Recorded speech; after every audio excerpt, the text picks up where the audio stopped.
You're breathing in and out of my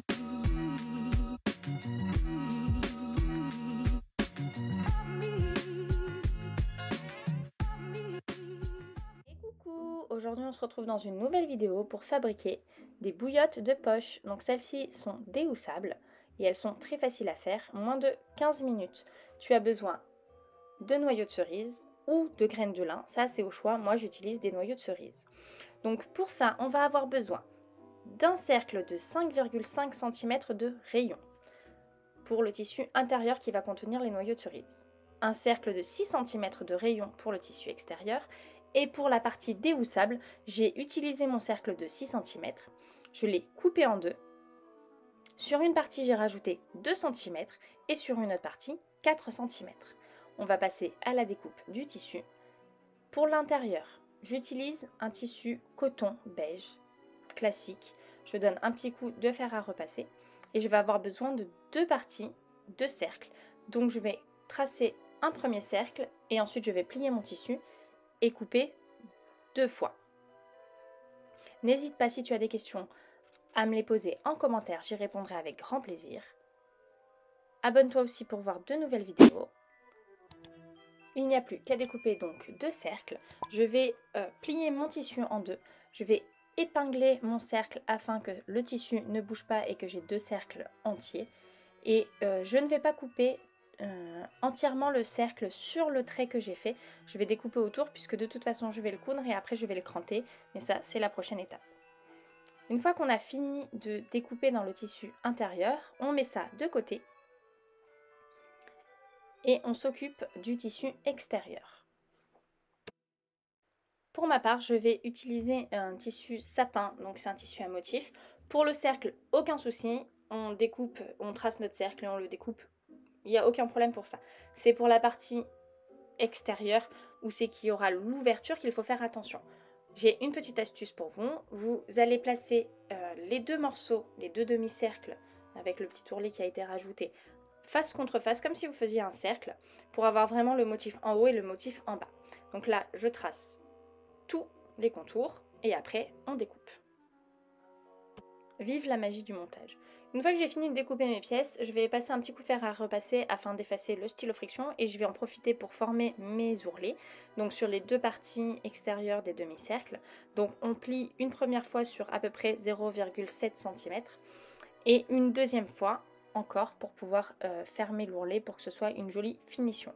On appuie bien avec le fer à repasser pour le former. Et une fois que c'est fait, on le passera en machine. Maintenant qu'on a tous nos tissus contre nous, on va pouvoir faire les assemblages. On va donc coudre les deux morceaux de tissu intérieur l'un contre l'autre à 0,5 cm du bord. Et on va aussi coudre les ourlets de nos deux demi-cercles de derrière. Et ensuite on les assemblera à la partie cercle complètement fermé. Donc pour ça, on coud simplement à la machine au point droit. Moi je fais des points de 2. Et on laisse bien sûr une ouverture, on n'oublie pas de faire un point d'arrêt au début et à la fin. On va maintenant venir assembler les deux parties du tissu extérieur ouvert contre le cercle pour former la poche extérieure de la bouillotte. Donc pour ça, on se met le motif vers nous et on fait attention à la disposition du motif. Donc là, vu que c'est des sapins, il y a un haut et un bas. Donc la partie la plus haute, je la positionne en premier. Et la partie la plus petite, je la positionne en second. Et bien sûr, les deux parties vont se superposer. Je vais donc épingler pour pas que ça bouge pendant la couture, des deux côtés. Et là, il suffit de coudre tout le tour. Il n'y a pas besoin de laisser d'ouverture, étant donné que là, c'est déjà ouvert. Donc on coud tout le tour avec un point de 2, point droit. Et on ferme ainsi notre cercle.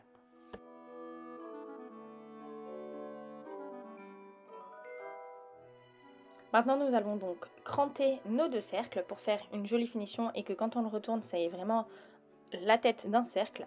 Moi, j'utilise un ciseau cranteur, mais si vous n'en avez pas, vous pouvez utiliser tout à fait un ciseau classique et couper perpendiculairement à la couture en faisant attention de ne pas toucher la couture. Et donc, une fois qu'on a cranté le tissu intérieur, on va pouvoir s'attaquer au tissu extérieur. Donc pareil, on fait tout le tour et on se met bien au bord de la couture en faisant attention de ne pas toucher à la couture. Une fois qu'on a fini de cranter, on n'a plus qu'à retourner nos 2 petites pochettes, donc la pochette extérieure. On voit déjà ce que ça va donner et franchement c'est canon. N'hésite pas à bien tirer sur les côtés pour sortir la couture pour faire un joli cercle. Et donc là on va retourner pareil la petite pochette intérieure sur l'endroit.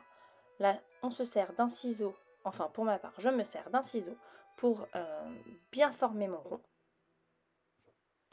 On va passer maintenant à l'étape du remplissage. Donc pour moi, j'utilise des noyaux de cerise. On va avoir besoin d'une balance, d'un entonnoir,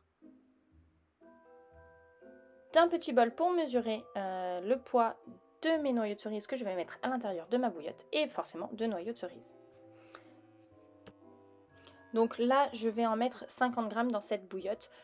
Après mûre réflexion et avoir fini la bouillotte, je trouve que ça fait beaucoup. Donc finalement, je n'en mettrai que 40 ou 45 g, je verrai à la prochaine bouillotte.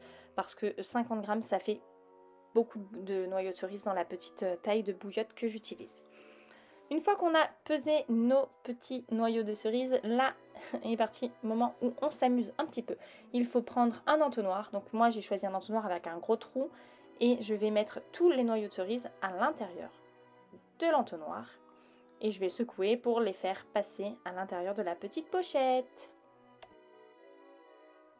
Là, on va maintenant passer à la fermeture à point invisible à la main de la petite pochette. Donc pour ça, j'utilise du fil, une aiguille. Et c'est très simple, il suffit de faire un point invisible. Donc pour ça, on plante l'aiguille dans une partie. Et il faut toujours faire démarrer l'aiguille au point où le fil sort de l'autre côté.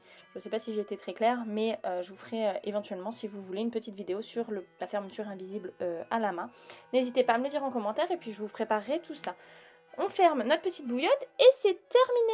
Voilà, il n'y a plus qu'à la mettre dans la pochette.